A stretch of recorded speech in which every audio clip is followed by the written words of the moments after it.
கொஞ்சம் உப்பு போட்டேன்னா சீக்கிரம் கரைஞ்சிருமா? கொஞ்சம் உப்பு சேர்த்து ஊற வை. சரிக்கா.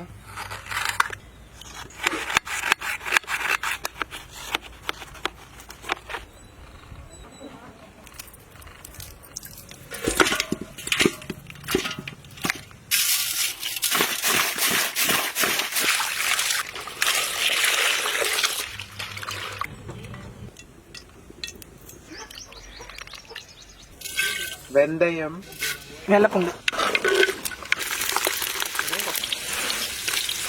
பூண்டு நல்லா வதங்குது. அடுத்தது வெங்காயம் போட்டலாமா?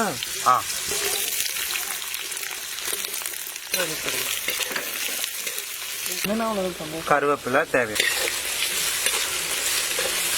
பச்சை மிளகா ஒரு 6 மிளகா. மிளகாத்தூள் போடுறோம். ஜீரக பொடி, மல்லித்தூள், மஞ்சத்தூள், குழம்பு மிளகா பொடி. களி போடுறேன்.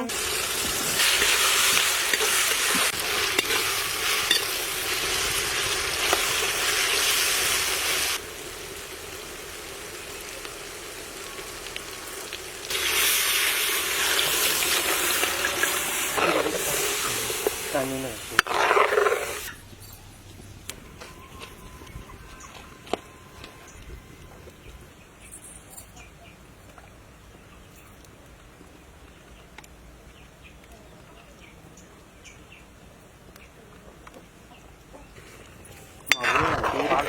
எல்லாமே இருக்கு. இங்கே போட்டு ஊத்தட்டுமா? மேல வச்சிருக்கேன்.